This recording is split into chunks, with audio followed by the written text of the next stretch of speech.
Michael, you've had a bit of an extended period, a bit of a break. Have you had a chance to catch your breath and reflect and look back at the work that you've done so far? Because statistically, it's been really good. Yeah, it feels like we've been here a lot longer than probably what we have, to be honest, in a really good way. I think there's been obviously some good games, some good results, some good work on the training ground, and the players have been kind of embracing what we're trying to, in the direction that we're trying to take them. So it's been a really obviously enjoyable start. But I think this has given us a time, not so much for me and coaches, but for the players a little bit. I think when you're coming through change, psychologically, emotionally, it can be quite challenging, and the boys have been kind of right at it in terms of investing everything in. So it's came at a good time to have a bit of a deep breath, take it in, like you said, and kind of get ready for the next challenges. But when you say it feels like you've been here a lot longer, is that because you're just comfortable?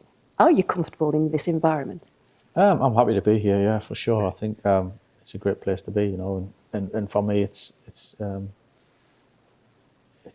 been here for so long that kind of I know it so well. So from that side of things, it's felt pretty normal and in a really good way, and never take it for granted in terms of normal that it lasts forever. But certainly in terms of how we go about it, how we feel the working with the players, and the feeling of just being here back at Manchester United is pretty special. So when you talk about how you feel and how you're putting things together, I wondered, and I've always wanted to ask, in this period of time that you've been in, how did you put your team together? I know you picked up Manager of the Month, but that's a representation of the team and the work that's been put in. How did you go about putting this team together that work with you? Yeah, it takes a little bit. I think understanding probably what we're going to need in terms of to provide the service for the players in the end, to try and help them. So I'd obviously worked with Jonathan before at Middlesbrough, and he knows me and keeps pushing me and challenging me and questioning things, but in a really good way, positive way. Johnny I've known for a long time, and he knows the club as much as me, and his kind of perspective on things, he's got a really good ideas about the game. Trav, really important for us with, we're talking on the end of being the Youth Cup week and the academy and how important it is to the team, and Trav knowing that has been vital for us to create and keep that connection. And Steve really was one that just having that little bit more experience, if you like, of coming in, being around teams that have changed managers at Chelsea, being used to being around top players in environments at World Cups, and just felt that it kind of brought a good mix really, and complement each other. So it's been great, considering we didn't really know each other coming in. Again, it feels like we have been friends for years. Is a really corny thing to say, but it feels like we've known each other for a long time. When you were putting your team together, and you were studying for your pro licence, you're a massive Formula One fan, right? Did that come into your thinking of how you put teams together to make them successful?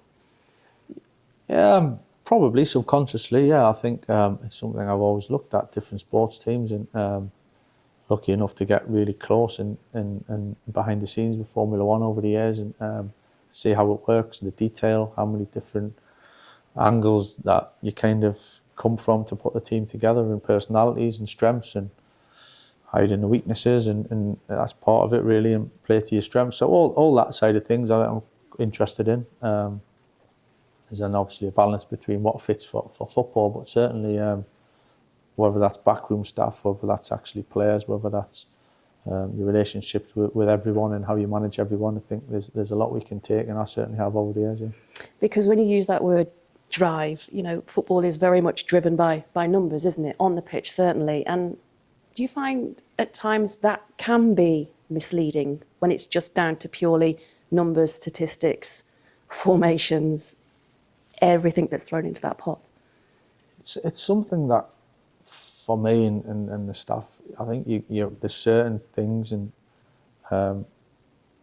statistics and data that you can kind of get a really good gauge on where you're at. There's other things actually with a bit of feel and instinct as well that might not be totally showing up, but you think you're moving in a good direction, or quite the other way. It might show really positive, but really deep down you're watching it, you're thinking it's not quite how we want to see it. So I think there's definitely a balance there, and of using the numbers when in a way that help you, rather than for the sake of it, or rather too much, or it's knowing what and how to do it. And I think that's just the skills of the staff throughout the whole club, really, to make the most of the kind of the data and everything that we kind of can get our hands on, and just managing how much we use it.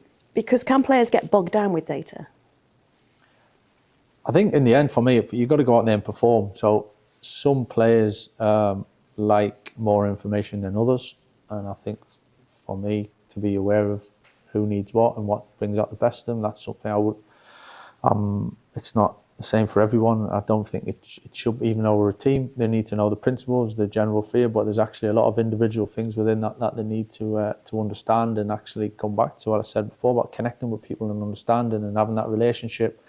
Sometimes that feel-good factor means a lot more than telling them what position or what run to make, I think, to get the best out of them. So it's a constant balancing act of making decisions of getting the best out of each other, really. One thing I wanted to talk to you about was David Moyes, because obviously you worked under him after Sir Alex left, and you gave an interview back in 2017 and you talked about how the players struggled after Sir Alex left, and how the club has obviously struggled since Sir Alex left, and you're obviously come back for the second time to try and make the team a success, which you are doing so far. I just wonder, has it made you appreciate more how hard management actually is? Because this club is still trying to find that right formula, isn't it? I think it just shows you how when you get the success, how well you've done ultimately. And I think you can go through a period of success as we did. I don't think we ever took it for granted, because we were always hungry for more. But I think there's that appreciation of knowing how hard it is. So. And not assuming that it's just going to happen and it's around the corner, and certainly in the position we're in now, we're hungry to achieve things, and whether this season or beyond this season, wherever that may be. But I think it's over the years you take the positives and the negatives, and in the end the negatives drive you on sometimes, and you learn a lot more from setbacks than you do sometimes the successes, because a lot of the time the successes end up happening, and it's a great feeling. But it just they take care of themselves, if you know what I mean. And sometimes over the time, I've had ups and downs here, and hopefully I'm in a position now to get a balanced view and understand what it takes, and try and implement that as best as we can. And lastly, Danny Welbeck mentioned to me in an interview I did with him last season. He probably never intended to say what he did, but he talked about the Manchester United ex-players WhatsApp group. I just wondered, have you archived that? Are you still in it? Were you ever in it?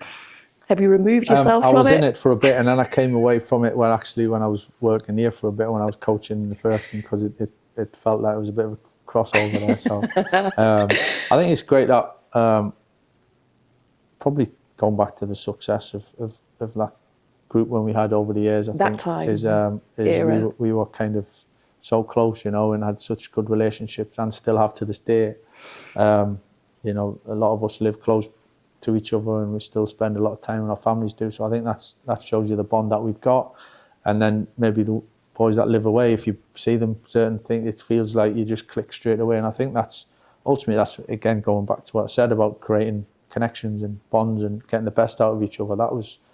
It wasn't so much a football thing or a tactical thing or a numbers thing. That was more of between one another, and then you enjoy that buzz of playing, together and having that success. So it's as much as you say the tactics and all that. I think the feeling and togetherness takes you a lot further. Being the good mates. It helps. Yeah, like you. Good one, Michael. Thank you.